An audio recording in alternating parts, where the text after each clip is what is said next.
surgieron de los bajos fondos de las grandes ciudades de los Estados Unidos.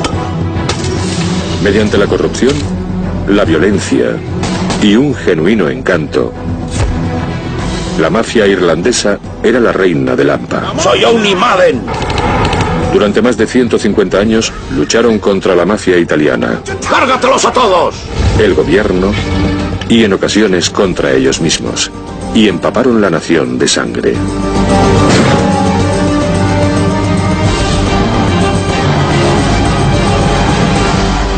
Paddy Wagt, la mafia irlandesa. En la era de los capos, la mafia rusa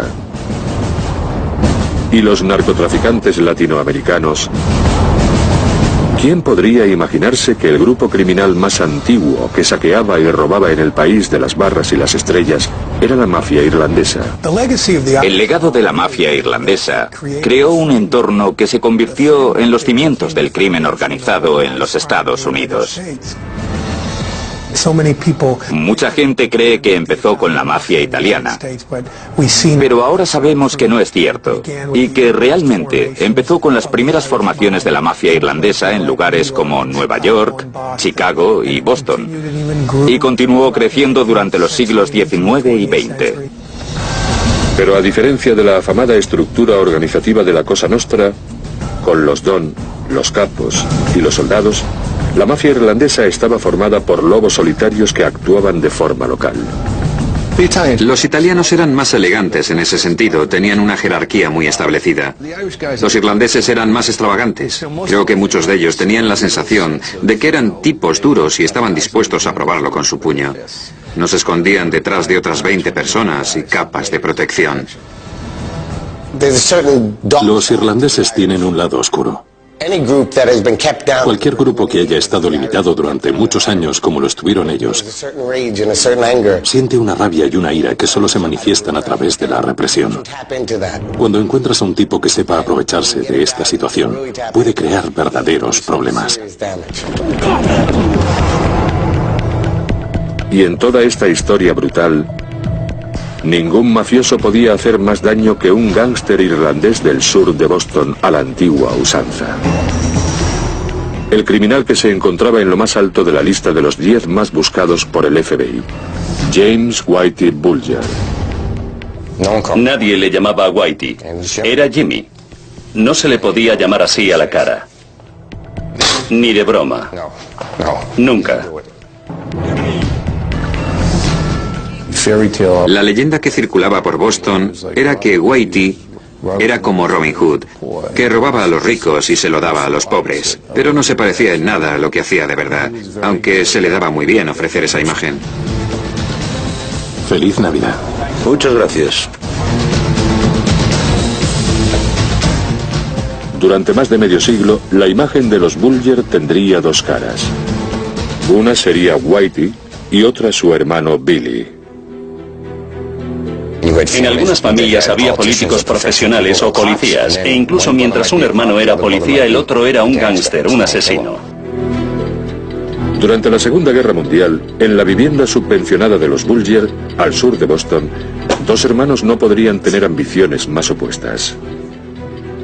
Whitey era la oveja negra de la familia.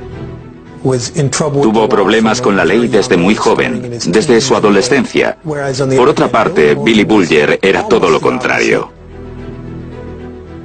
Mientras el hermano menor Billy dirigía su vida hacia el éxito académico y a una distinguida carrera política en el Congreso, Whitey estaba destinado a una vida de crimen y a un periodo en prisión. Bulger era tremendamente despiadado. Tenía la reputación de perder los estribos fácilmente. Entre 1956 y 1965 cumplió condena por el robo de un banco. Incluso pasó un tiempo en Alcatraz. Era una persona diferente. Se asentó un poco. Cuando salió de prisión era más astuto, más inteligente, más diabólico. Whitey se juró a sí mismo no volver a prisión. Tras su puesta en libertad, pasó semanas creando alias, falsificando licencias y planificando el futuro por si tenía que pasarlo escapando. Pero de vuelta en Boston, el representante del Congreso Billy estaba esperando a su hermano recién liberado. Todos sabían que Billy llamaba a Whitey cuando necesitaba que hiciera algo por él, y Whitey llamaba a Billy en la situación opuesta. No convenía contrariar a Billy Bulger. Podías discutir con él en el Congreso, pero ¿cómo ibas a luchar contra él sabiendo que su hermano podía matarte? Su hermano perseguía a los reporteros de investigación, les ponía una pistola en la cabeza y les decía: si escribes algo más te vuelo los sesos. De vez en cuando, mientras Billy estaba de campaña, Whitey se dejaba ver. Quién sabe si era para intimidar a otro candidato o para qué, pero en el fondo todo el mundo sabía de qué iba Whitey. Jimmy era un tipo que asustaba, daba mucho miedo. Tenía esos ojos. Parecía que estabas hablando con Satán. Yo lo comparo con una nube oscura que se cierne sobre un lugar y siempre está en el cielo, llueva o haga sol. Y en cualquier momento un rayo podría caer de esa nube, y cuando golpeara el suelo, alguien moriría.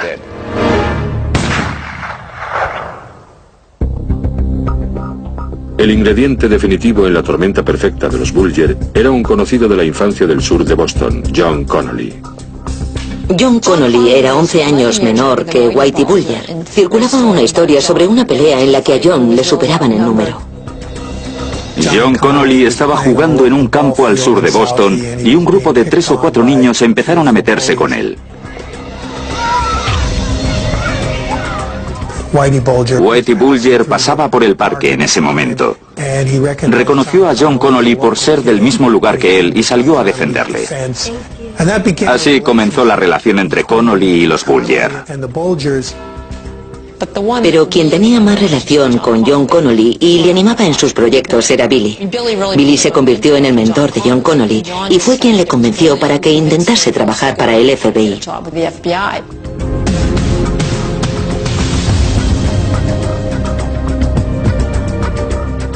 A mediados de los 70, John Connolly tenía un prometedor trabajo en el FBI de Boston. Billy Bulger era senador. Y Whitey Bulger hizo todo lo posible para mover todos los hilos. Bulger ganaba dinero principalmente como corredor de apuestas, prestamista y usurero. No solo estafaban a traficantes de droga, sino que también amenazaban a agentes de la propiedad inmobiliaria y a hombres de negocios. ¿Te has oído? Estás acabado. ¡No! Había una pequeña habitación en el piso de arriba de una taberna al sur de Boston, donde solían llevar a sus víctimas, así que si te citaban en Triple Lows, sabías que tenías problemas. Decían que te secuestraba en medio de la calle y te metía en una habitación donde empezaba a cortarte partes del cuerpo. ¿Dónde está el dinero? Valía miles de euros, pero mataba por solo 7.000. Eso era a lo que te enfrentabas. Pero aunque Whitey era duro y despiadado, Quiero que me pagues y quiero que lo hagas hoy. también era muy inteligente como para saber que, si quería gobernar la ciudad, él y su banda necesitarían ayuda. Bulger decidió crear una alianza con Steve Fleming, un sicario italoamericano conocido como el hombre del rifle. Con el rifle era el mejor. En los viejos tiempos, durante las guerras de bandas, Stevie se sentaba en el asiento trasero con el arma, arrancaban el coche y se plantaban en la autopista a 80 o 90 kilómetros por hora. Él te apuntaba desde la ventanilla trasera y no fallaba. Mientras Whitey controlaba el sur de Boston, la mafia italiana controlaba el norte. Y fue la unión de Bulger con Fleming lo que le permitió hacerse con el poder de la ciudad. Los gángsteres italianos no confiaban del todo en Whitey Bulger. Le temían, le respetaban, pero no creo que les inspirase confianza. En quien confiaban era en Steve Fleming, por lo que este fue capaz de sonsacar información a la mafia italiana que Bulger nunca habría conseguido. A mediados y finales de la década de los 70, la mafia experimentó el fenómeno padrino. Y su importancia nacional hizo que la Cosa Nostra fuera el objetivo número 1 del FBI. Creo que los agentes de la ley son por naturaleza muy competitivos y a muchos de ellos los estaban presionando enormemente para desarrollar servicios de espionaje y buscar fuentes dentro del crimen organizado. Para John Connolly, la mafia era un campo de pruebas. Y su protector desde la infancia, Whitey Bulger, le proporcionó una conexión que les elevaría a un aparente estatus de intocables. El FBI consideraba a Whitey Bulger una fuente de información muy importante. El que John Connolly pudiera tener una relación con una persona como Whitey Bulger era muy importante para ellos. El poderoso trío de representante de la ley, político y gángster se unió. Y Whitey era entonces impenetrable.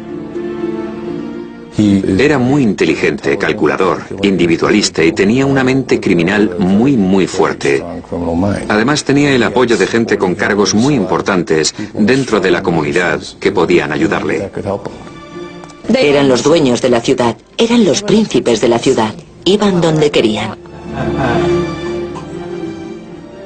Durante las siguientes 2 décadas, el dúo Bulger y Fleming fue conocido en el mundo como la unión más asesina de gángsteres en la historia de los bajos fondos irlandeses americanos.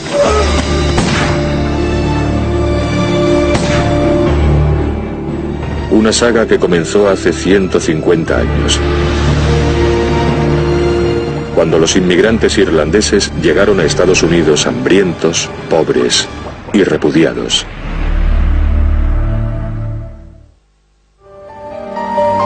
A finales de los años 70, James Whitey Bulger era el faro del crimen organizado en Boston.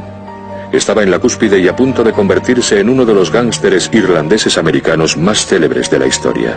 Una saga que comenzó en el puerto de Boston alrededor de 1840.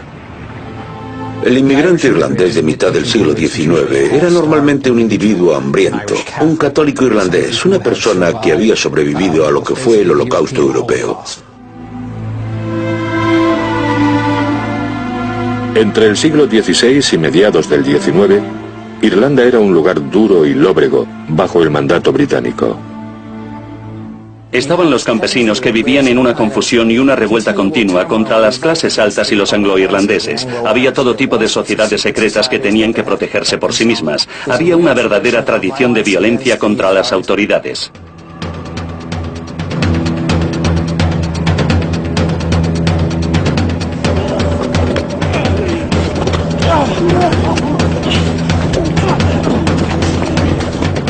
Durante más de 3 siglos se arremetió con látigo y soga contra el opresivo sistema colonial.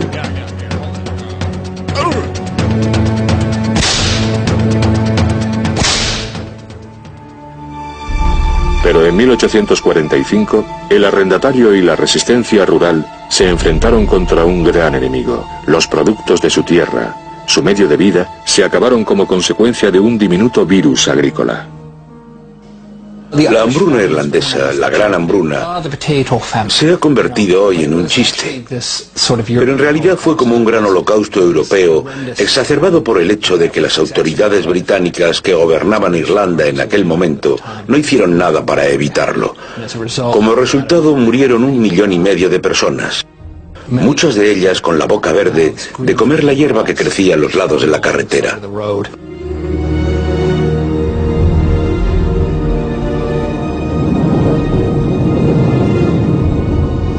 Con su economía y sus cosechas diezmadas, 1,5 millones de personas murieron entre 1845 y 1855. Muchos vieron como única opción emigrar a Estados Unidos, con la esperanza de una vida nueva y mejor. Más de 1 millón de irlandeses viajaron hasta el Bajo Manhattan, en la ciudad de Nueva York. No ha vuelto a haber una inmigración como esa. Colapsó los servicios sociales de la ciudad, las prisiones y los asilos, y creó una nueva ciudad. Tenían que solucionarlo a medida que iban bajando del barco. Muchos de ellos nunca habían estado en un pueblo, por no hablar de una ciudad. Y su principal preocupación era, ¿dónde puedo conseguir algo para comer y dónde viviré? En Boston, los irlandeses se asentaron en el sur. En Nueva York lo hicieron en el Bajo Manhattan, en una zona conocida como Five Points. Las condiciones en Five Points eran lamentables. Había miseria y pobreza, un tipo de pobreza que es inimaginable hoy en día.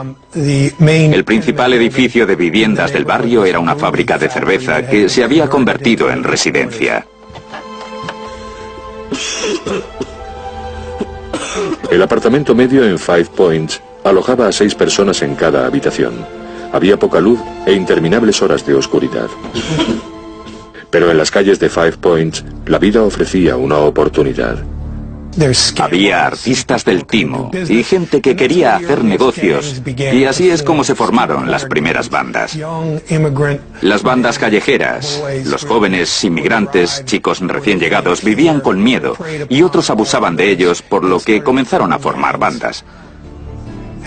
Y se convirtieron en las legendarias bandas de Nueva York.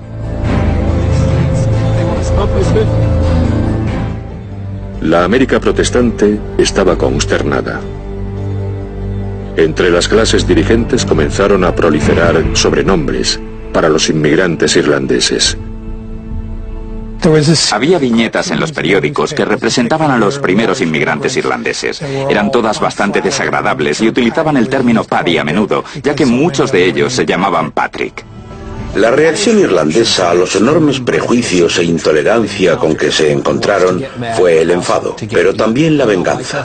¿Nos gustamos? ¡Qué pena! Porque vamos a ser la mayoría.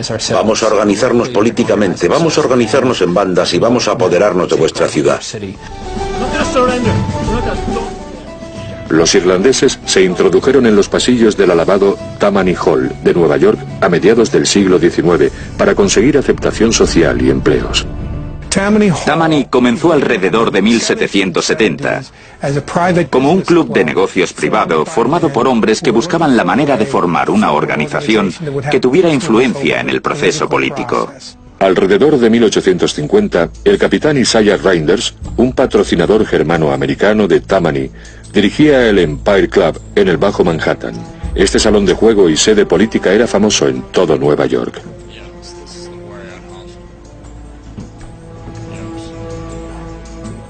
Fue probablemente la primera persona en los Estados Unidos que formuló el nexo entre el elemento criminal, el hombre deportista que es el dandy, y el aparato político. Y el tríptico de estos elementos, el gángster, el hombre deportista y el político, se convirtió en los cimientos de los bajos fondos estadounidenses.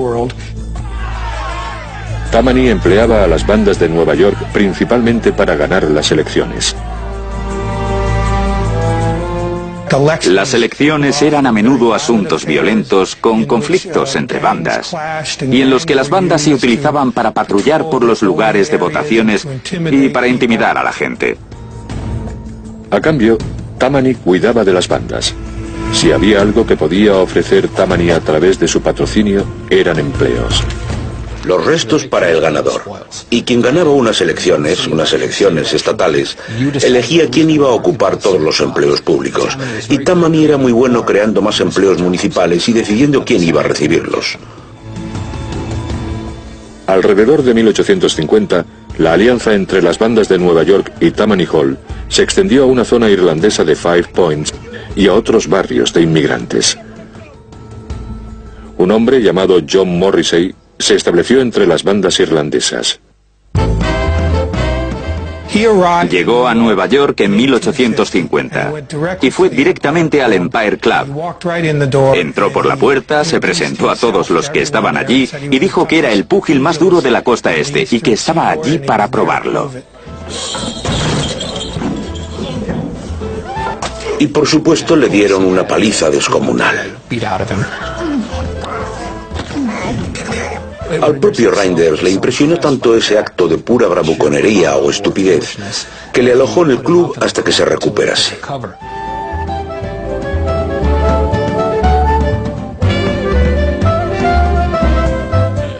Morrissey trabajó como organizador político para Isaiah Reinders y su creciente éxito como luchador le aseguró popularidad, un buen futuro y un simpático sobrenombre.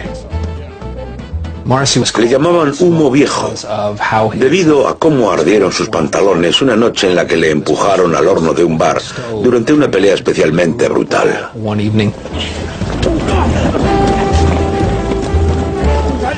Algunos testigos dijeron que se podía percibir el hedor de su piel quemada, pero Humo Viejo ni siquiera se quejó. El dinero que ganaba como boxeador lo invertía en la creación de sus propias operaciones de juego. Abrió varios salones de juego en el barrio de Five Points y se hizo muy popular en ese mundo hasta que llegó a convertirse en el verdadero líder de la población de inmigrantes irlandeses que querían ver a uno de los suyos alcanzar la posición en la que se encontraba Isaiah Reinders. En 1857 se produjeron serios disturbios entre los Dead Rabbits, la principal banda irlandesa americana del Bajo Manhattan, y los Bowery Boys, la principal banda de jóvenes nativos americanos. Los disturbios duraron 2 días y murieron 12 personas. La policía llamó al capitán Isaiah Reinders para que intentara poner fin a estos disturbios. Reinders llegó a las calles intentando frenar los disturbios y le lanzaron escombros y le echaron de allí. Esto fue una desgracia para Reinders, pero también fue el punto en el que John Morrissey emergió como líder de los Dead Rabbits y en un sentido más general como el primer jefe de la mafia irlandesa americana. La primera orden de Morrissey como jefe fue expandir su ya amplio imperio de juego. Y en 1863 se alineó con William Marcy Tweed, el gran jefe o cacique de Tammany Hall. Tammany siempre comprendió y aceptó lo que consideraba los vicios normales de los hombres. Beber, jugar e ir a los prostíbulos eran cosas que estaban dispuestos a tolerar dentro de ciertos límites, siempre que recibieran un buen pedazo. Pero Humo Viejo quería algo más que dinero. Se presentó a las elecciones al Congreso en 1868 y ganó. Pero en su otra búsqueda solo encontró desgracia. Morrissey anhelaba ser aceptado por la aristocracia blanca anglosajona y protestante. Se mudó a algunas de las zonas más lujosas de la ciudad, donde encontró una gran resistencia, lo que fue triste y sorprendente para él, ya que descubrió que, a pesar de que los aristócratas frecuentaban sus establecimientos de juego, para ellos él era solo un patty más. En 1877, John Morrissey murió de neumonía. Quizá no todo salió como él esperaba. Pero Humo Viejo había dado los primeros pasos en los prósperos bajos fondos y había demostrado que un irlandés de clase baja podía dominar el mundo. Había ganado la batalla. Estados Unidos se convertiría en un país multiétnico, de inmigrantes, donde los irlandeses serían el grupo de inmigrantes principal durante los siguientes 50 años. Y la forma en que lo consiguieron fue a través de aquella trinidad del gángster, el representante de la ley y el político. Los irlandeses llegaron para dominar la policía, llegaron para dominar la política y llegaron para dominar a las bandas.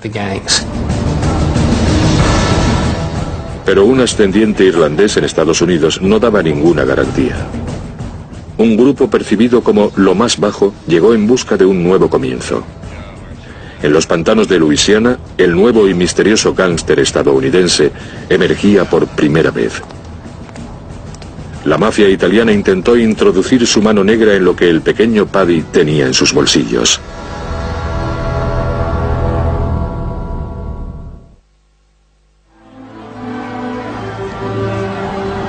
Mientras las bandas irlandesas luchaban por conseguir empleos y aceptación en el siglo XIX, un nuevo enemigo surgió de Sicilia.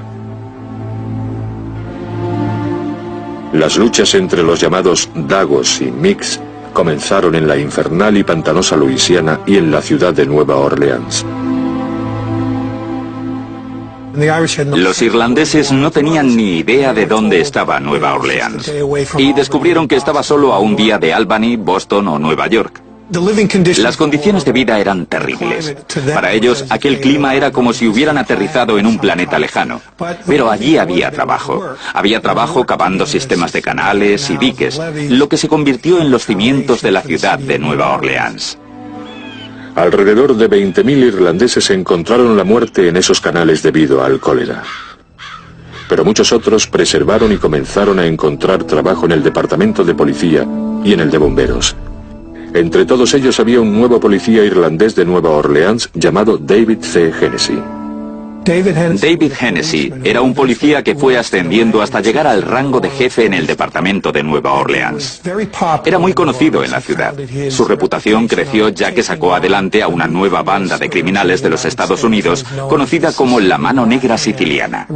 Fue el precursor de lo que hoy conocemos como mafia. Pero Hennessy hizo algo más que encargarse de la mafia. En la primavera de 1890 tomó parte en una lucha territorial siciliana. En otoño, tuvo que pagar sus pecados. La noche del 15 de octubre de 1890, el jefe Hennessy iba de camino a casa cuando aparecieron unos pistoleros de entre la niebla y abrieron fuego. Cayó al suelo.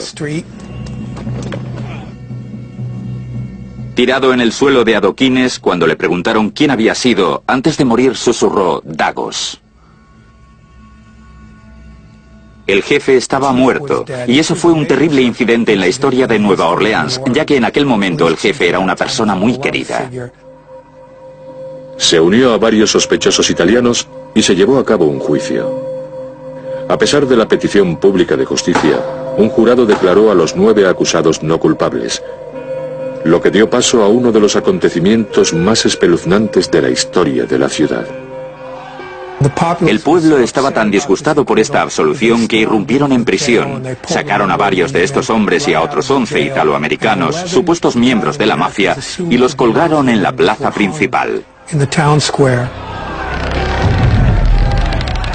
Este fue un momento decisivo, un incidente muy serio no solo en la historia de esta ciudad, sino que también pasó a ser el comienzo de algo que continuaría durante mucho tiempo en los bajos fondos de Estados Unidos, que fue la guerra entre los italianos y los irlandeses. La guerra entre los Dagos y los Micks. A unos 1500 kilómetros al norte de Nueva Orleans había un lugar conocido como la Ciudad del Lobo. A mediados del siglo XIX, Chicago era una posible oportunidad, especialmente para aquellos con alma de ladrón. Uno de los primeros hombres que fueron en busca de esta oportunidad fue un irlandés americano de las cataratas del Niágara llamado Michael Cassius McDonald. Había jugadores, había chantajistas y había profesionales que regulaban la corrupción.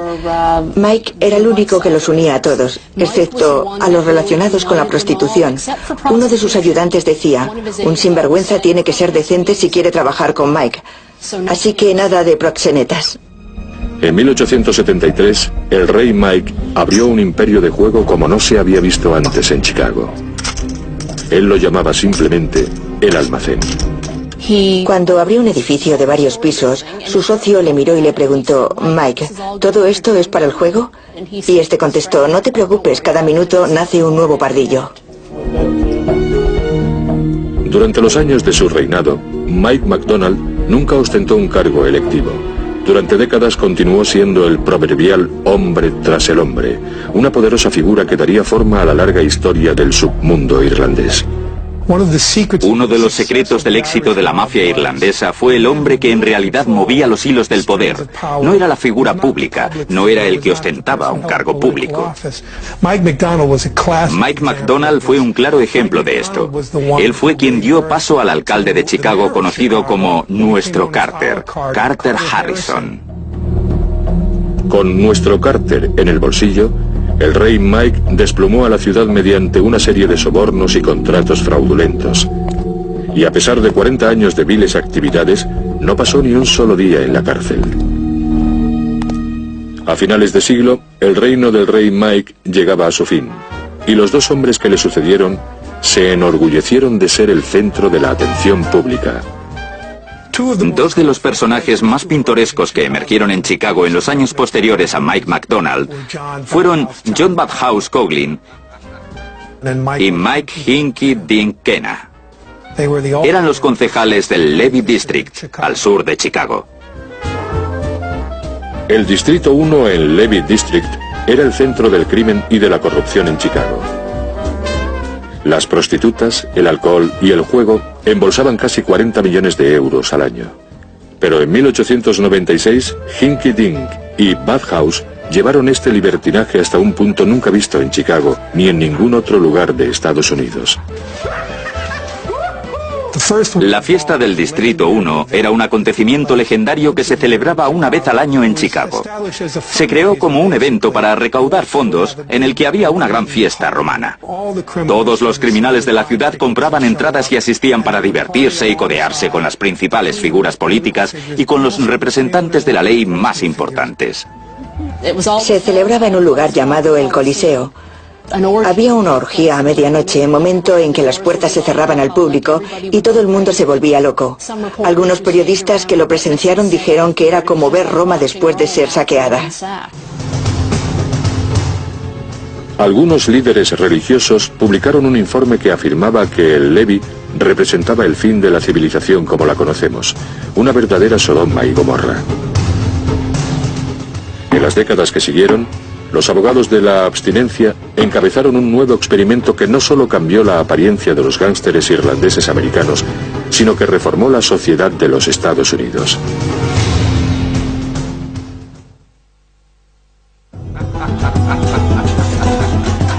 A finales del siglo XIX, los irlandeses dominaban Nueva York y Chicago. No lo podéis robar vosotros solos. Tan solo 50 años después de llegar a Estados Unidos, la mafia irlandesa tenía estas dos ciudades envueltas en prostitución, juego y corrupción. El desprecio por los gángsteres llegó a su punto máximo. Y en enero de 1919, los líderes de la abstinencia dieron el que creían el golpe decisivo en la guerra contra la corrupción. La 18ª enmienda fue ratificada en el Congreso y un año después era ilegal fabricar, vender o beber alcohol en todo Estados Unidos. Cuando la gente hablaba del noble experimento, se referían a la prohibición. Este movimiento pretendía erradicar no solo el concepto de beber alcohol, sino también el concepto de la taberna. Pensaban que si las tabernas desaparecían, podrían librarse de toda la corrupción, de las mafias y de los gángsteres. El alcohol era una parte importante de la vida irlandesa. Esta gente venía de una isla lluviosa, fría y ventosa. Tenían su propia cultura, hablar, fumar, beber y ese sentimiento de camaradería.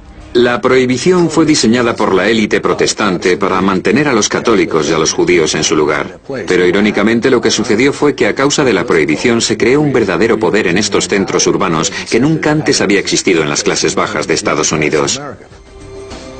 Para los gángsteres irlandeses americanos, la prohibición fue lo mejor que pudo pasarles. Marcó el comienzo de una era gloriosa para la mafia irlandesa americana.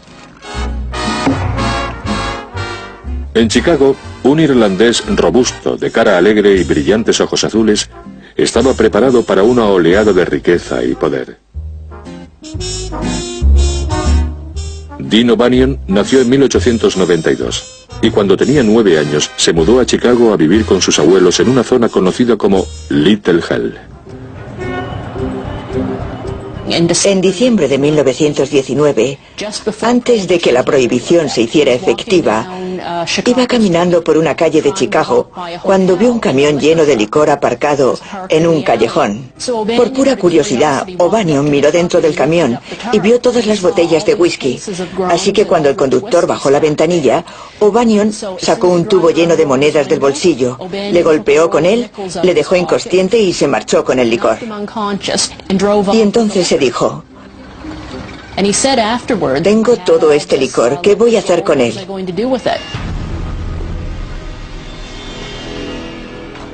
Lo distribuyó entre los dueños de las tabernas.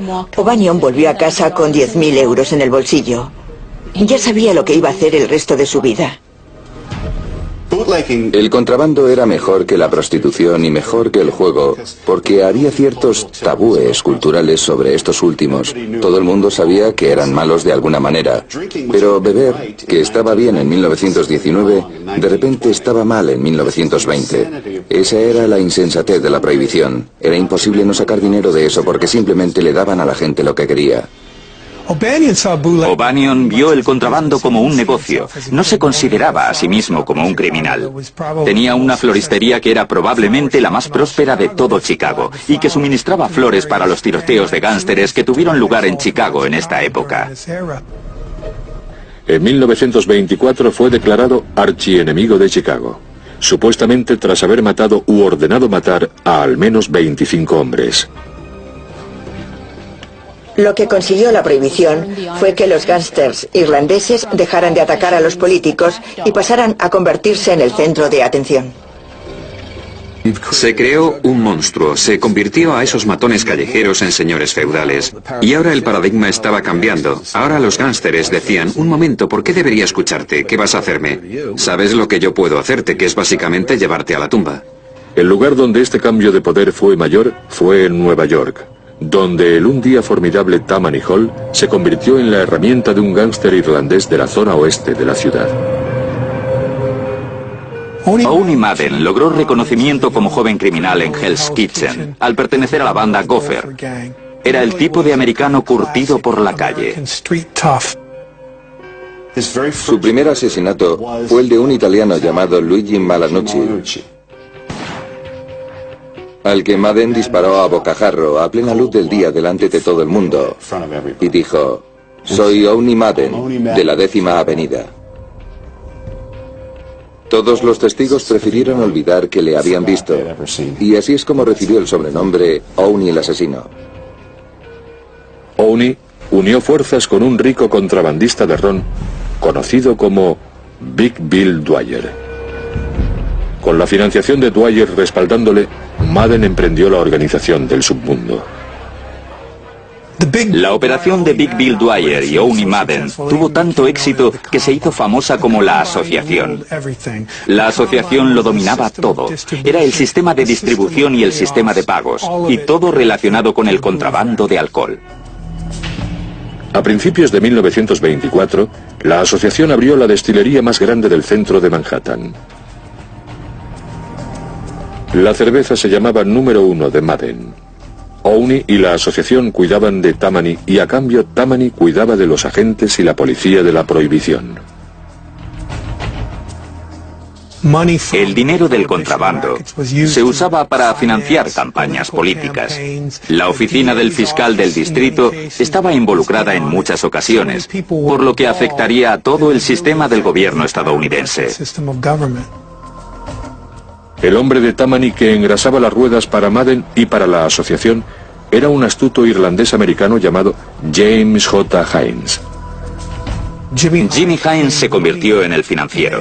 Era el hombre al que se realizaban los pagos, el hombre que distribuía el dinero a los policías corruptos y a los políticos corruptos. Con Dwyer y Hines respaldando a Madden, Nueva York estaba en manos de la mafia irlandesa. Owney y la asociación establecieron una red de clubes nocturnos y tabernas clandestinas que proporcionaban una nueva salida para la Número 1 de Madden. Owney Madden, que una vez fue un matón callejero de Hell's Kitchen, se convirtió en el hombre de moda, elegante. Se movía por Broadway, iba a los lugares que frecuentaban escritores, periodistas, cantantes y bailarines. Había una confluencia del submundo criminal y del mundo de la alta sociedad que nunca antes había existido. Eran las personas más modernas que podías imaginar. Dirigían los clubes, traían la cerveza, traían artistas. El mejor ejemplo de esta transformación de Paddy de las calles a tipo que frecuentaba clubes nocturnos era Jimmy Cagney. Jimmy Cagney creció en Nueva York. Se parecía mucho a Owney. Cagney le conocía. Si veías a Cagney en sus grandes películas de gángsteres, parecía que estabas viendo a Owney Madden. Jimmy Cagney, que era un irlandés americano de Nueva York, protagonizaba el tipo de papeles que popularizaron la imagen del irlandés urbano como un personaje inteligente, carismático y audaz. Mientras Hollywood idealizaba las osadas hazañas de los gángsteres irlandeses, los funcionarios municipales bebían con ellos. Esta historia de amor con los irlandeses llegó a su punto álgido en 1926, cuando Jimmy Walker, ingenioso escritor de canciones de Broadway retirado, fue elegido alcalde de Nueva York. Era hijo de inmigrantes irlandeses, creció en Greenwich Village y fue elegido alcalde en 1925 por el aparato de Tammany. Era el niño mimado de Broadway y de la alta sociedad en muchos sentidos. Y dejó de lado la idea del Paddy tonto recién llegado, del estereotipo idiota que habían propagado la prensa y los medios. Los locos años 20 iban a toda máquina con Madden, Hines y Walker dirigiendo el espectáculo en Nueva York y Dinny O'Banion en Chicago. Las ciudades estaban verdes por los tréboles y el dinero, y gracias al submundo, los Paddys triunfaron por fin. Esta época de la prohibición de los años 20 fue una era gloriosa para la mafia irlandesa americana. Pero también lo fue para los irlandeses americanos, ya que se habían recuperado de la miseria de los años posteriores a las hambrunas y habían superado el siglo XIX y adquirido el nivel de ascendencia social en el que era maravilloso ser un Mick. A pesar de lo populares y poderosos que llegaron a ser los irlandeses, la mafia italiana estaba conspirando contra ellos y acechando para derribarlos. La guerra entre los italianos y los irlandeses estaba a punto de determinar el curso del crimen organizado en Estados Unidos durante las próximas generaciones.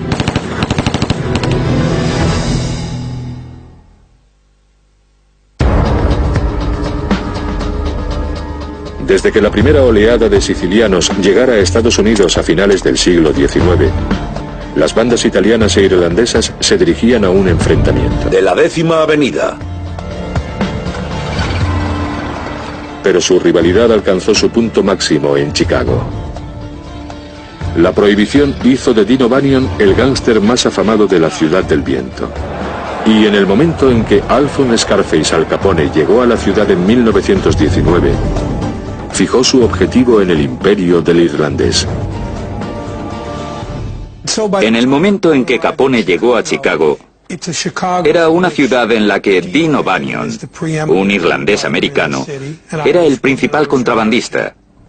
Capone se alió con la operación de Johnny Torrio. Johnny Torrio, que fue el mentor de Al Capone, fue el que unificó el contrabando en Chicago. O'Banion operaba de forma independiente como contrabandista en la zona norte de la ciudad. Johnny Torrio fue el que estableció que todas las bandas principales deberían unirse, y ese fue el acuerdo que permitió a O'Banion proteger su imperio.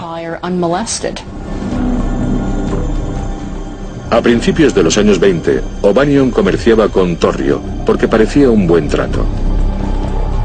Pero el subordinado de Torrio, Al Capone, le advirtió de su traición.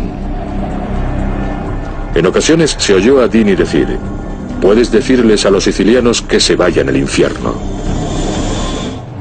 Un día O'Banion habló con Johnny Torrio sobre su fábrica de cerveza, la Siben, y le preguntó si quería comprársela. Así que vendió la Siben a Torrio por más de 300.000 euros, escondiéndole que iba a ser el objetivo de una redada. La mañana del 19 de mayo de 1924, Torrio y O'Banion se encontraban en el local de Siben cuando irrumpió en él un grupo de asalto liderado por el jefe Morgan Collins. Arrestaron a todo el mundo y O'Banion estaba de buen humor. Pero para Torrio fue su segundo arresto, por lo que conllevó una sentencia de cárcel obligatoria. Los italianos estaban enfurecidos por la traición de Dini.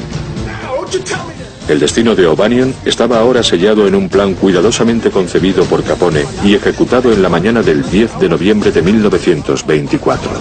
Quiero hablar ahora. Contesta a mi pregunta. El asesinato de O'Banion fue apodado como el asesinato del apretón de manos porque aquella mañana 3 hombres entraron en la tienda para retirar un pedido que se había hecho la noche anterior para un funeral. El hombre que dio la mano a Dini tiró de él y le inmovilizó los brazos. Los otros pistoleros le dispararon 5 veces. La última de ellas en la cabeza. Empezó a sangrar y manchó el pequeño ramo de lirios que llevaba en las manos. Y para cuando llegó la policía, Dini ya estaba muerto. 3 días después, Chicago presenció el mayor funeral nunca visto en la ciudad. Pero a O'Banion se le veneraba. Uno de los miembros de su banda era George Bugs Moran, quien se dedicaría a la eliminación de Al Capone. En enero de 1925, Bugs Moran abrió fuego sobre Johnny Torrio, fuera de su casa de Clive Avenue, y casi lo mató. Así se abrió la veda. Al notar que el sistema estaba a punto de desmoronarse, Torrio abandonó Chicago y dejó la operación en manos de Capone. «Es toda tuya, Al», le dijo a Capone al dejar la ciudad. «No estoy listo para morir». Hablamos de una época en la que hubo unos 250 o 300 asesinatos relacionados con bandas en un periodo de solo 4 o 5 años. Este intento de asesinato se culminó por fin el día de San Valentín de 1929. La mañana del 14 de febrero, pistoleros vestidos de agentes de policía entraron en un almacén de Moran, fingiendo una redada. Alinearon a los 6 miembros de la banda de Moran contra la pared y los acribillaron a sangre fría.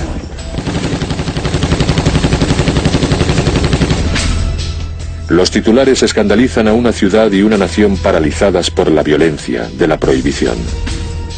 La violencia de la masacre del día de San Valentín supuso un cambio radical.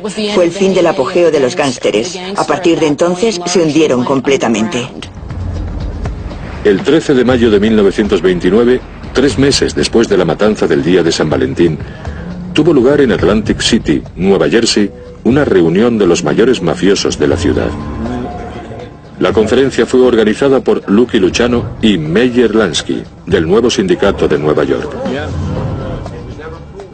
Curiosamente, de los 30 mafiosos presentes, solo 2 eran irlandeses. Frank McErlain, de Chicago, que trabajaba para Capone, y Owen Madden, de Nueva York. Fue el comienzo de un nuevo orden mundial en el que los gánsteres sicilianos, italianos y judíos iban a poner a los gánsteres irlandeses al límite, apoderándose de sus relaciones con los políticos y creando un entorno en el que el gánster irlandés proscrito quedaría fuera de escena. Sin embargo, 2 gánsteres irlandeses duros y pícaros, Vincent Perro Loco Cole y Jack Piernas Diamond, no iban a rendirse sin luchar. Los gánsteres irlandeses eran más bien lobos solitarios. Eran tipos como Perro Loco Cole y Piernas Diamond, que eran básicamente pistoleros antisociales y psicópatas que no tenían la inteligencia o las aptitudes organizativas para ser algo más que matones callejeros.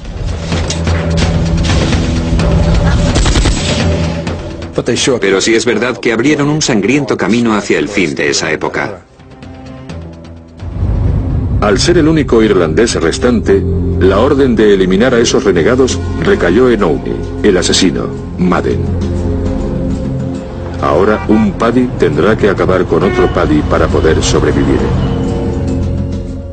Madden y Dwyer veían a Piernas Diamond como una amenaza, por lo que debía ser eliminado. De esta forma empezó un periodo en el que intentaron asesinar a Jack Piernas Diamond disparándole numerosas veces. Le dispararon 5 veces.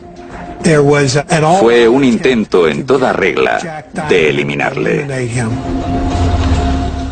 En 1930, Piernas huyó de 5 distritos distintos bajo una lluvia de balas y trasladó su operación a Albany, al norte del estado de Nueva York. Pero su lucha personal contra el sindicato continuaba.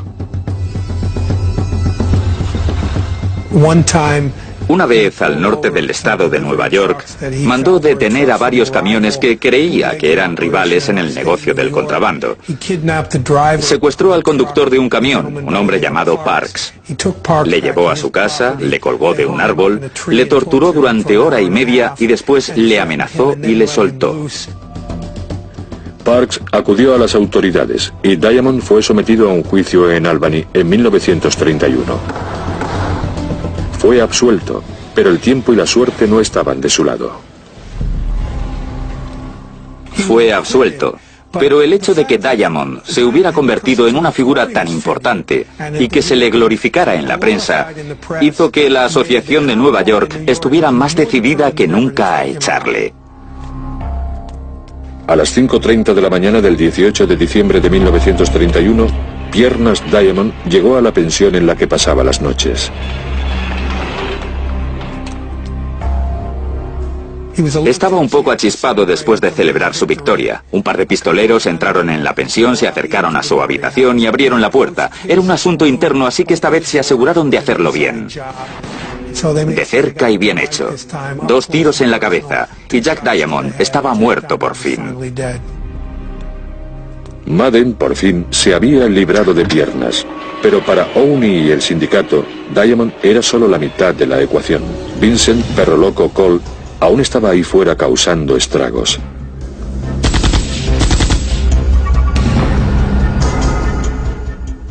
Peleó contra todos los gánsteres de la ciudad de Nueva York. Y esa no era la clave de la longevidad en el mundo de Lampa. Perro Loco Cole era famoso por algunas cosas, entre ellas ser el creador del tiroteo desde un coche en movimiento. En 1929, Cole intentó eliminar a uno de los subordinados del célebre gángster de Nueva York, Dutch Schultz. Al este de Harlem, abrió fuego desde el asiento trasero de un vehículo en movimiento. Cole llenó la calle de disparos hiriendo a varias personas, entre ellas a un niño de 5 años que fue asesinado.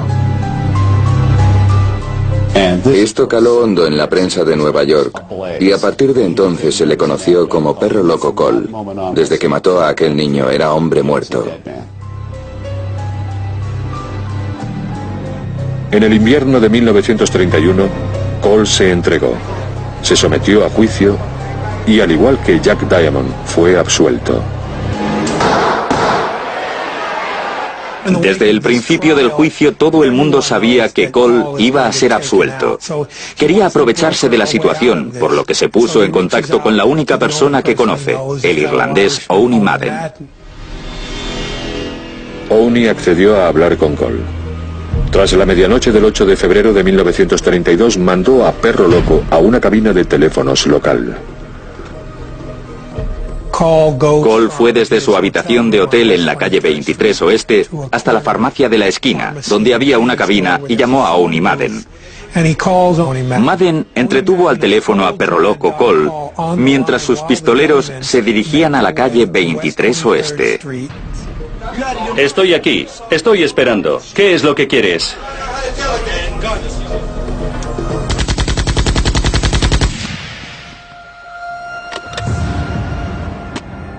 Se dice que fue un disparo tan certero que apenas dañó la cabina. El cristal se había roto y Cole estaba muerto, pero la cabina no sufrió ningún desperfecto. Es probable que Owney, el asesino Madden, hubiera prolongado su propia supervivencia al acabar con 2 de los matones más importantes de Lampa irlandesa. Pero al hacerlo, puso un violento fin a los días gloriosos de los duros gánsteres irlandeses callejeros. A mediados de los años 30, los italianos ganaban la guerra entre italianos e irlandeses. Y menos de 100 años después de que los hambrientos italianos llegaran a Estados Unidos, la mafia irlandesa americana estaba a punto de desaparecer.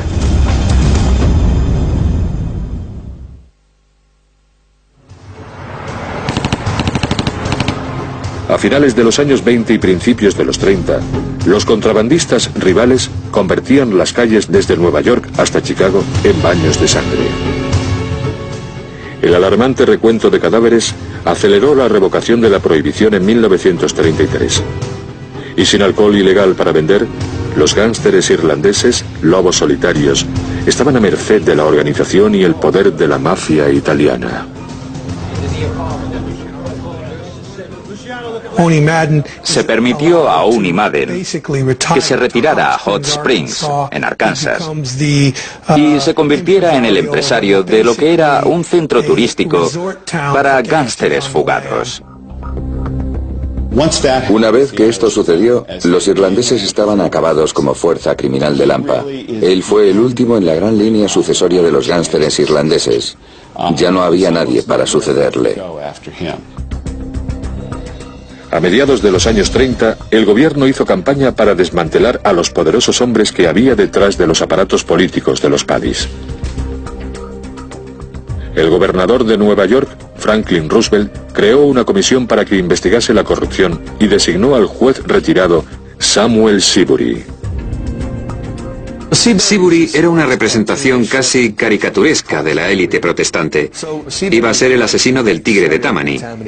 Hubo una serie de investigaciones que empezaron por los magistrados, siguieron por los jueces, hasta que llegaron al propio ayuntamiento.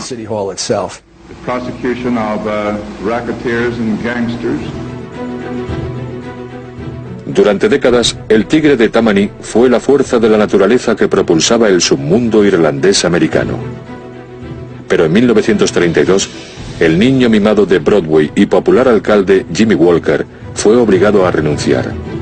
Y en 1939, Jimmy Hines, el hombre tras el hombre, por excelencia, fue condenado por 13 cargos de conspiración con criminales. Lo que se veía en Nueva York y en Chicago y en otros lugares donde habían imperado los gánsteres irlandeses americanos fue que el fin del aparato estaba desmoronando el poder de la mafia irlandesa. A principios de los años 40, los gánsteres irlandeses, ansiosos por hacer negocios en el submundo, se retiraron a las mismas aguas que les habían llevado a Estados Unidos casi 100 años antes. Los muelles pronto probaron ser el negocio más lucrativo para la mafia irlandesa desde la prohibición. La Asociación Internacional de Estibadores se volvió muy poderosa en Nueva York, porque su puerto era uno de los más grandes de Estados Unidos y probablemente el más importante del mundo durante gran parte del siglo XX. Con más de 100.000 miembros en el país, la Asociación Internacional de Estibadores controlaba el flujo de toda la mercancía legal e ilegal que llegaba cada 15 minutos a Nueva York.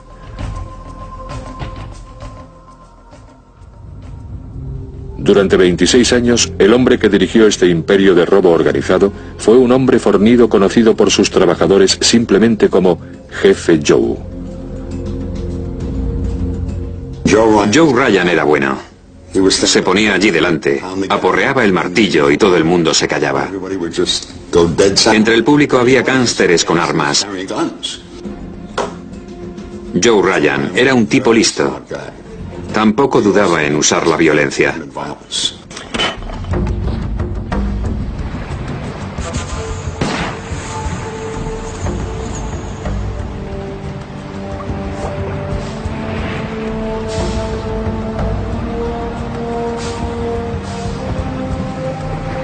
El control del jefe Joe sobre los muelles y la mercancía que entraba estaba asegurado mediante el nuevo sistema. Solo él decidía quién podía trabajar en los muelles. Había hombres que conocía de antes, que aparecían y recibían favoritismos porque eran parte de la mafia, ya que había una norma por la que si eras parte del equipo, tenías que contratarles.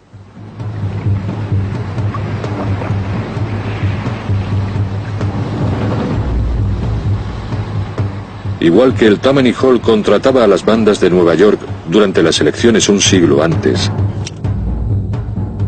el jefe Joe hacía uso de una cuadrilla de matones para garantizar el voto.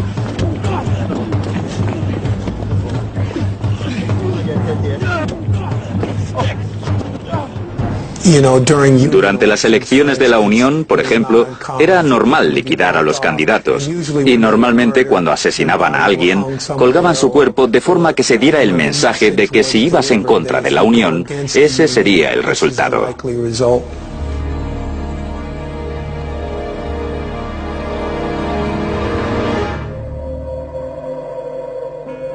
Dos de los principales matones del jefe Joe eran John Cockaydoon y Andrew Squint Sheridan. El ejemplo más claro de Cockaydoon y Squint Sheridan fue el asesinato de uno de los miembros de la Asociación Internacional de Estibadores a finales de los años 40. La mañana del 8 de enero de 1947, Andy Hines, un jefe del lado opuesto al del jefe Joe, salió de su apartamento en Greenwich Village.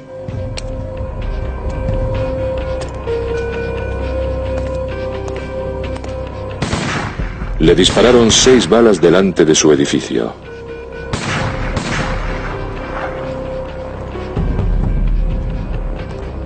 Antes de morir, Hines le dijo a su mujer, Johnny Dunn, me ha disparado. En el juicio, John Cockaydoon fue declarado culpable y condenado a muerte. Él y su compañero Squint Sheridan fueron llevados a la silla eléctrica en el estado de Nueva York. El nuevo sistema deshonesto y cruel inspiró a un cura obstinado y valiente que hizo de los muelles su propia iglesia. Sin excepción, lo sabía pero nunca lo hice. ¿Sabéis por qué? Se llamaba John Corridan. Porque hay que saber elegir el camino correcto. John Corridan comenzó a presionar a varios intereses políticos para conseguir un cambio. Y pudo hacerlo porque era cura. Si no lo hubiera sido, probablemente le habrían matado en algún momento.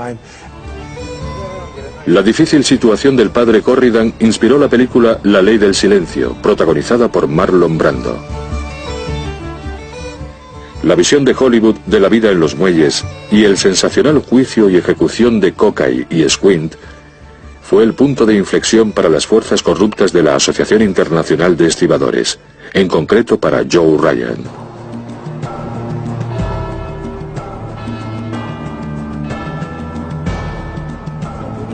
Lo que hundió a Joe Ryan fue su propia codicia.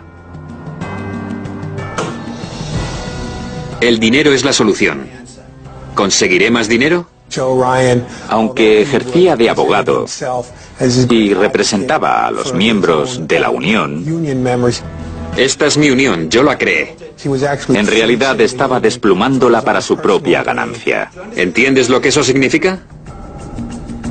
A principios de los años 50, el jefe Joe admitió haber contratado a ladrones y delincuentes violentos.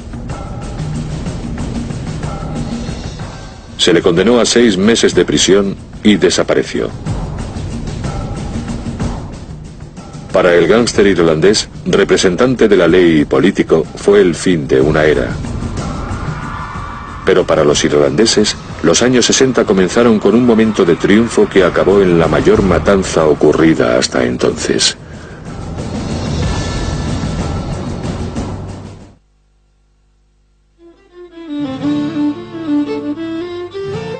En la década de los 50, los irlandeses habían salido de la miseria y las alcantarillas de las calles de Estados Unidos. Su guerra de 100 años contra la discriminación, la mafia y el gobierno, para recibir una parte justa de las barras y las estrellas, estaba a punto de introducir a uno de los suyos dentro de la Casa Blanca. Joe Kennedy rebosaba esa naturaleza competitiva que se necesita para decir, ¿cómo que no? ¿Cómo que no puedo ser eso?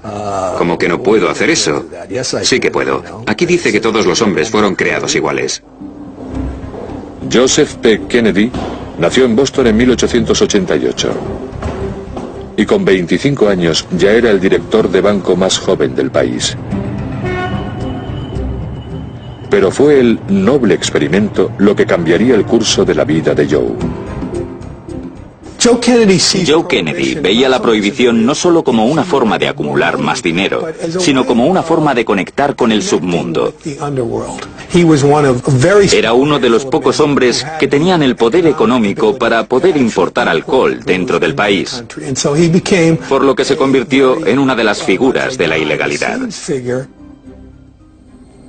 Hacia mediados de los años 20, Kennedy era un supuesto socio de Owen y Madden en Nueva York y el principal proveedor de alcohol de Al Capone en Chicago.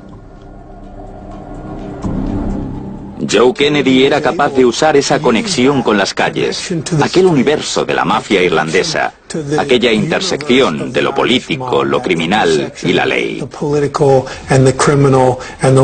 Estaba dispuesto a hacer incursiones en ese mundo si podía aprovecharse de ello.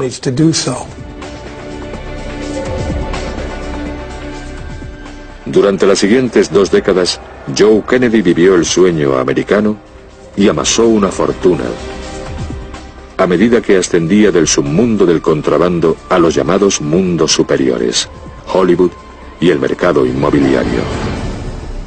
Ya no estaba relacionado económicamente de forma directa con el submundo, pero aún tenía algunas alianzas que pudo mantener a lo largo de los años. Kennedy se convirtió en un hombre increíblemente rico y se dijo, ¿por qué parar ahora? ¿Cuál es el premio de moda en Estados Unidos? Es la presidencia del país. Con los días del alcohol ilegal y de las afiliaciones de gángsteres fuera de su camino, Papa Joe centró su atención en el futuro político de su hijo, John Fitzgerald Kennedy.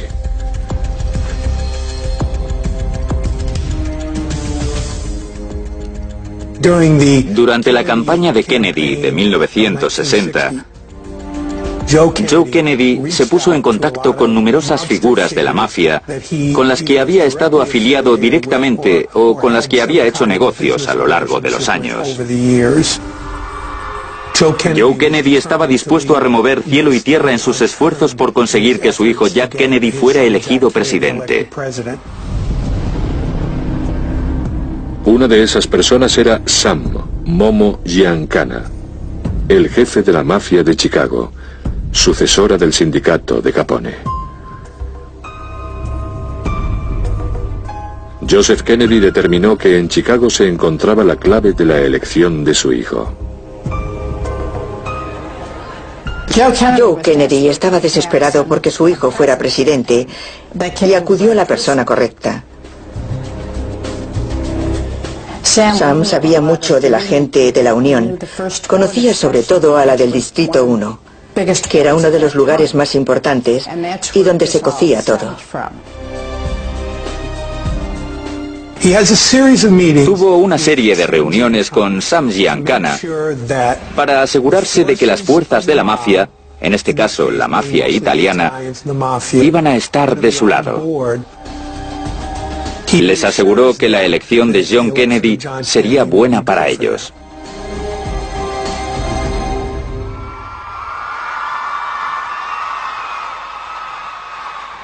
El 11 de noviembre de 1960, John Fitzgerald Kennedy se convirtió en el presidente número 35 de los Estados Unidos. Ganó por la menor diferencia de la historia. La diferencia, algunos distritos clave de Chicago. Until the middle of the next day was the victory clinched by one of the closest margins recorded. Muchas cosas cambiaron con la elección de John Kennedy. Los días en los que se decía, no lo conseguiremos, estamos acabados. Lo habíamos conseguido. Los irlandeses católicos lo habían conseguido. Habían elegido a uno de los suyos como presidente de los Estados Unidos. En muchos sentidos, fue nuestro mejor momento. Pero por otra parte fue el comienzo de la decadencia, porque cuando se consigue algo, a partir de ahí todo empieza a ir cuesta abajo. En 1960, JFK nombró ministro de Justicia a su hermano y enemigo número 1 de la mafia, Robert Kennedy. RFK anunció que la prioridad del Departamento de Justicia sería desmantelar el crimen organizado. Robert hizo todo lo posible para no dar a esos tipos lo que creían que era su botín de las elecciones y para echarles en cara que eran miembros del submundo, que eran italianos y que eran malas personas.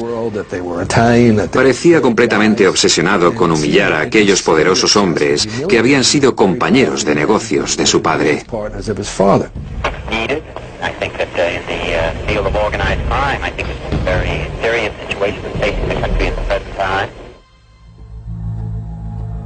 Según algunas teorías, Sam Giancana y la mafia estaban enfurecidos. Esperaba que ni se inmutara, pero no ocurrió así. Y fue una gran decepción. Esperaba un poco más de libertad, pero en lugar de eso, recibió algo mucho peor en el último momento. Los tipos de la vieja escuela eran hombres de honor. Respetaban los tratos y acuerdos de palabra.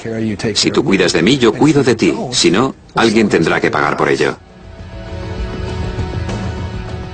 En Dallas, el 22 de noviembre de 1963,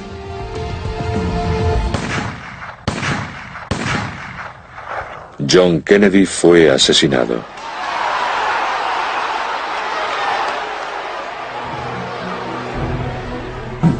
Creo que entre los Kennedy y los Giancana había una especie de guerra civil, como entre los irlandeses y los italianos. En la cultura italiana tenemos un dicho: no muerdas la mano que te da de comer. Y eso fue precisamente lo que pasó. Los Kennedy mordieron la mano que les daba de comer. Teniendo en cuenta el contexto, los acontecimientos del 22 de noviembre de 1963 podrían considerarse como el último gran golpe en la historia de las relaciones entre los Dagos y los Mix. Se dice que América perdió su inocencia en el otoño de 1963. Pero a finales de los años 60, al oeste de Manhattan, una oleada criminal llamada Houdini estaba a punto de llevar la violencia a nuevos niveles de sadismo.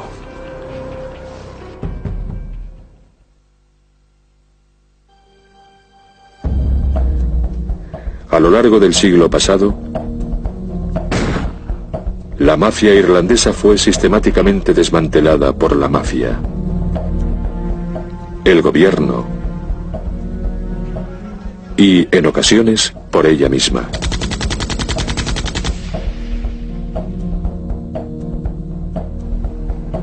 En Nueva York, la última resistencia de los Paddies se encontraba en el distrito del oeste Hell's Kitchen. A finales de los años 60, estaba gobernado por el elegante gángster Mickey Spillane. Si sobrevivías en Hell's Kitchen, adquirías una fama instantánea en toda la ciudad. Mi padre se paseaba por ahí con trajes de más de 3.000 euros y entraba en restaurantes donde todo el mundo le conocía. Entraba en una habitación y todas las cabezas se giraban. Bobby, ¿cómo va todo? Había algo mágico en todo eso. ¿Sabes quién era ese? Es alguien muy importante. La mafia de Nueva York quería expandir su ya alargado dominio del contrabando. Y en los años 60 introdujo un nuevo demonio para robar el alma a la gente. Pero Mickey Spillane protegería su territorio. No dejaba meter drogas en el barrio. No dejaba vender droga a sus secuaces. Por eso la mafia de Brooklyn quería librarse de él, porque querían introducir drogas. Mickey era el que tomaba las decisiones. ¿Y qué hizo? Empezó a secuestrar gánsteres italianos. Corredores de apuestas italianos, tipos muy poderosos. Los secuestraba y pedía un rescate, de modo que la mafia italiana tenía que pagarlo. Pero cometió un error muy grave. Una de las personas que había secuestrado fue asesinada. Como consecuencia, el contrato se rompió por parte de Mickey Spillane.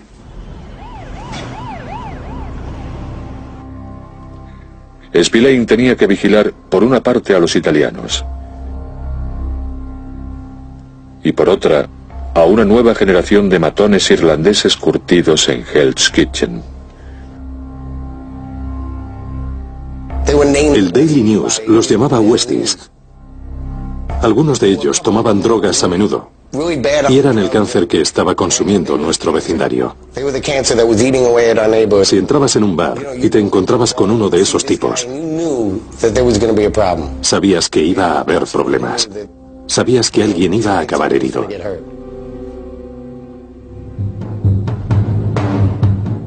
En la década de los 70, el líder de los Westies era un joven irlandés llamado Jimmy Coonan.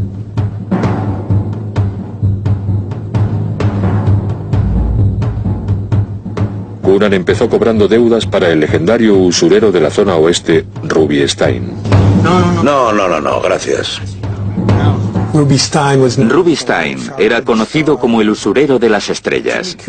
Jimmy Coonan se aprovechó de su estatus y se rodeó de una generación de duros gánsteres de la zona oeste que empezaron a verle como a un líder y que creyeron que podría desbancar a Spillane y controlar el contrabando de esa zona. Coonan pronto se dio cuenta de que necesitaba un brazo derecho. Alguien que vigilara su retaguardia y matara por él sin conciencia. Mickey Featherstone era uno de esos tipos duros, jóvenes y caprichosos del barrio que había estado en Vietnam en 1967. Y cuando volvió a Hell's Kitchen en 1969, estaba aún mucho peor que cuando se fue.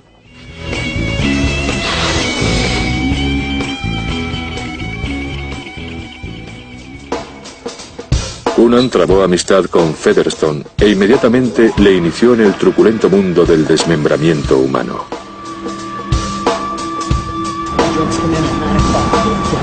Necesitaban una víctima y escogieron a un ladrón de poca monta, Ricky Tasielo. Atrayeron a Ricky Tasielo a un apartamento en la 10ª Avenida. Y cuando Ricky entró en el apartamento, Jimmy Coonan cogió su pistola con silenciador y le pegó 2 tiros en la cabeza.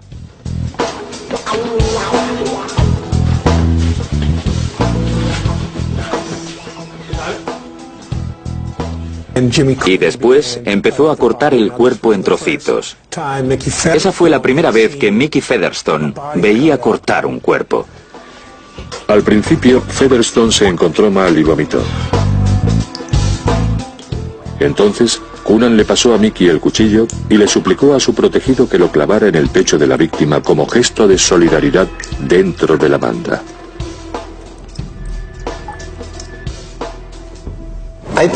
Creo que Jimmy en realidad no era duro.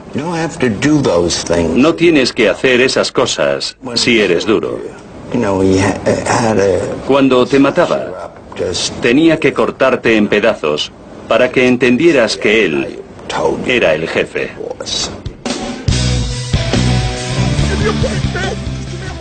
A lo largo de la década de los 70 comenzaron a desaparecer cuerpos con regularidad a medida que Coonan se abría paso hacia lo más alto.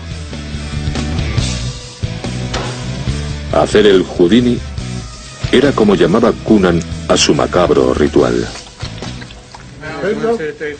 Su principal objetivo era hacerse con los clientes de Rubinstein, lo que era una aspiración muy arrogante y audaz por su parte.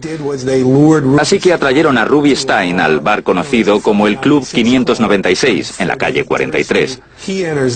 Entró en el bar y vio al momento lo que estaba pasando, pero no pudo hacer nada. Jimmy Coonan y otros 4 o 5 miembros de los Westies rodearon el cadáver de Ruby. Y Jimmy fue pasando el revólver a cada uno de ellos para que dispararan una bala en su cuerpo ya muerto.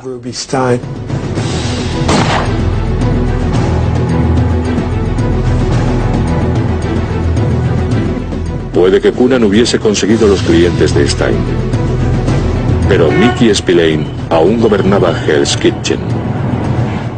Jimmy Coonan sabía que nunca podría ser el jefe de la zona oeste si Mickey Spillane todavía estaba por allí. Así que Jimmy Coonan creó una alianza con la familia Gambino, de Brooklyn, en concreto con un capo de la familia Gambino, conocido como Roy DeMaggio. Debido a la alianza de Coonan con la temida mafia y al fracasado secuestro del gángster italiano, los días de Mickey Spillane estaban llegando a su fin. No estábamos a salvo. Habríamos estado mejor en Belfast, porque allí al menos habríamos sabido quién era el enemigo. Estaba muy asustado. Se marchó de la zona oeste. Se mudó a Queens con su familia para no sufrir la constante presión que había sobre su mujer y sus hijos. El 13 de mayo de 1977 llamaron a su timbre. Bajó a la calle, se acercó hasta un coche que estaba aparcado enfrente, asomó la cabeza dentro del coche. Al día siguiente, DeMaggio y Coonan quedaron en Hell's Kitchen y DeMaggio dijo: "Te he hecho un regalo de cumpleaños por adelantado", y le enseñó a Mickey Spillane.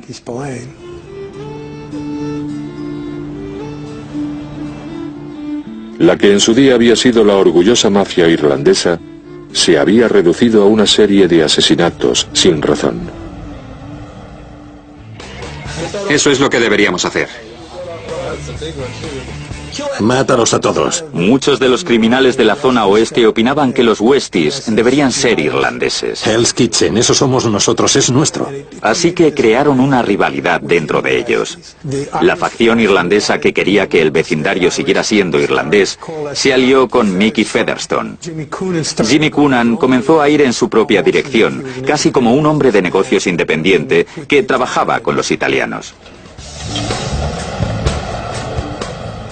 Esto sorprendió a los irlandeses de Hell's Kitchen, que se preguntaban ¿cómo se atreven? ¿Cómo se pueden aliar con esa basura que hemos intentado echar de nuestro barrio durante 100 años?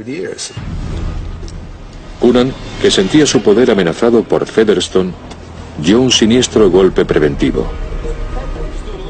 Organizó el asesinato de un enemigo de los Westies, llamado Michael Holly.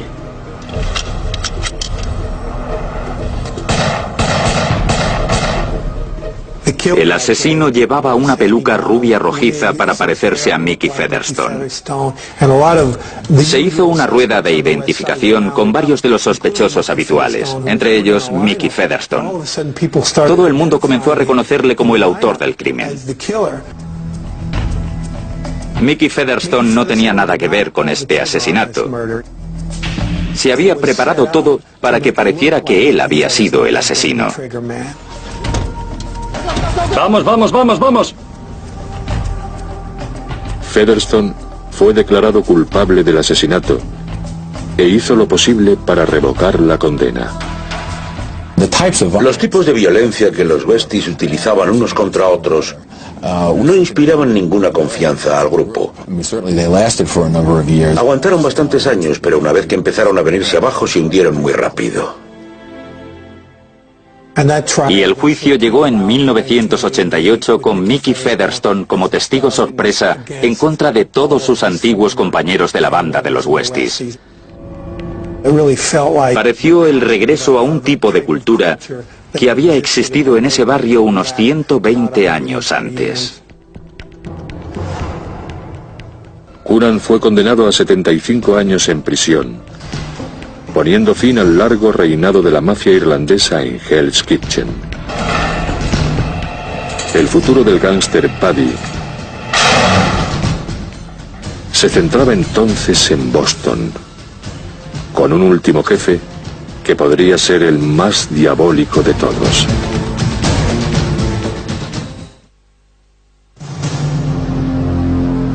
A mediados de la década de los 70, la Cosa Nostra dominaba el submundo en Estados Unidos.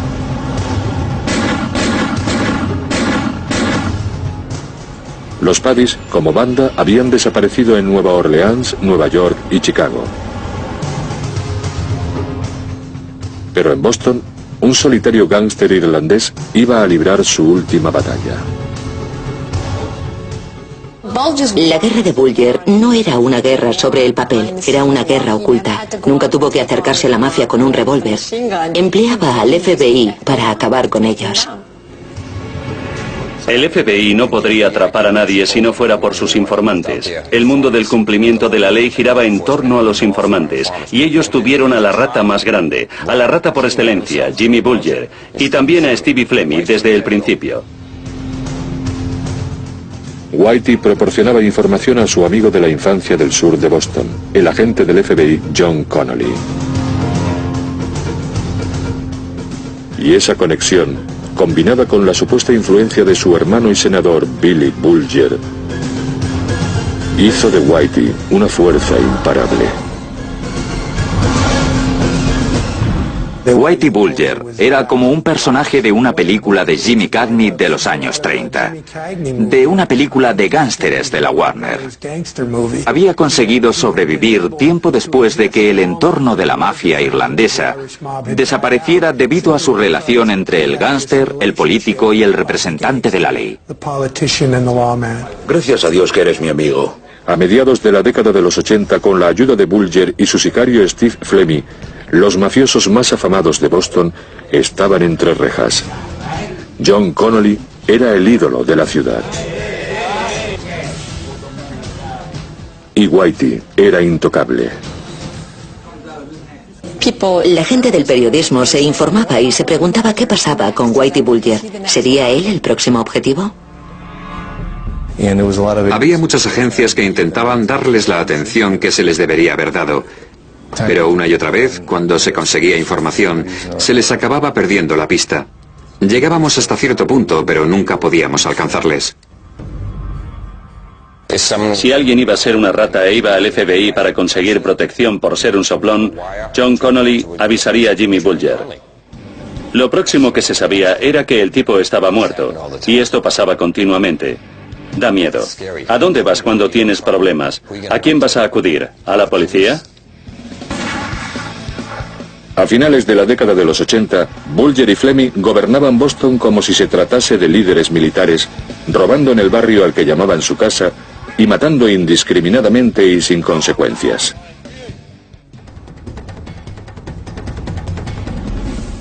Pero como les pasó a todos los que vinieron antes, en 1990 se les acabaría la suerte de los irlandeses. Encontramos al principal usurero de Boston que había tenido relaciones de primera mano con Bulger y Fleming. Y poco a poco fuimos descubriéndolo todo, capa por capa. Creo que fue el principio del fin porque en ese momento Jimmy Bulger estaba aguantando mucho para poder seguir en la calle. Se había quedado sin gente a la que entregar. En diciembre de 1990, John Connolly decidió retirarse del FBI.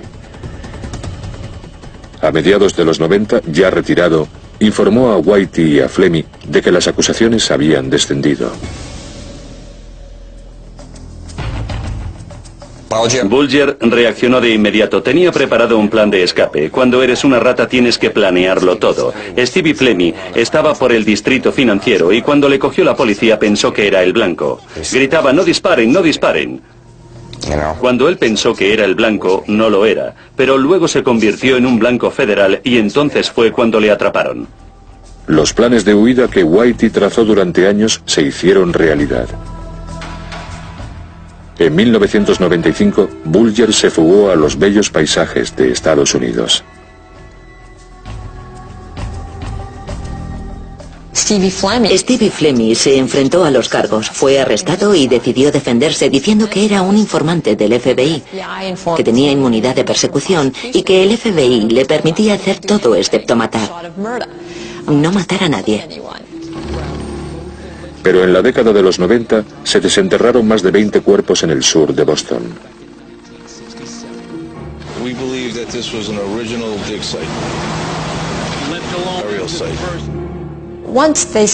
Desde el momento en el que empezaron a desenterrar cuerpos de mujeres, las cosas cambiaron de verdad.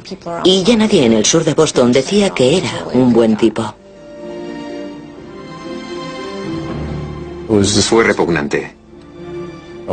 Estamos hablando de mujeres, novias, hijas. Para esa gente no había reglas. Para ellos era divertido. Era algo que con el paso del tiempo empezaban a disfrutar.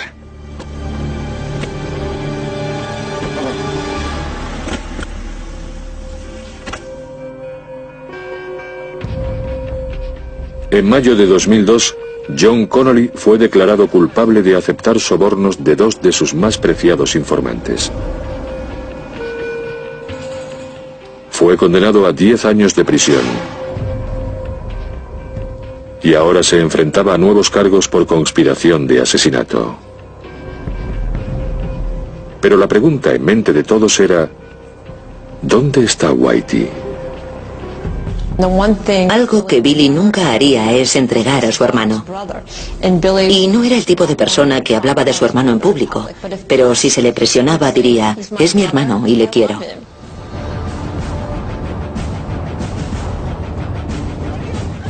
Ningún submundo criminal en la historia de los Estados Unidos resistió tanto tiempo como la mafia irlandesa. Esta es mi unión. Y el faro del crimen organizado de Boston sería el último y fantasmagórico resto de una saga sangrienta que empezó un siglo y medio antes en la tierra de la esperanza y la oportunidad. Había una cara del capitalismo estadounidense completamente despiadada que siempre ha estado ahí. Y nadie experimentó tanto esa cara como los irlandeses que llegaron primero. Y tenían que formar grupos literalmente para superar esos obstáculos. De esa forma se lo pusieron fácil a todos los inmigrantes que vinieron después. El legado de todo esto es que ese entorno aún existe. Y hoy se ven grupos de inmigrantes intentando involucrarse en el poder tanto financiero como político. Ya no son solo los irlandeses y los italianos, sino también la mafia rusa, los narcotraficantes latinoamericanos, los yugoslavos, dominicanos, jamaicanos, que están involucrados en el negocio de los narcóticos. Y el modelo de todo esto es la mafia irlandesa de los Estados Unidos. Nuestros antepasados hicieron todo el trabajo. Hoy tenemos que ser abogados, tenemos que ser doctores, tenemos que ser empresarios. Si vas por ahí intentando ser un gángster, estás anticuado.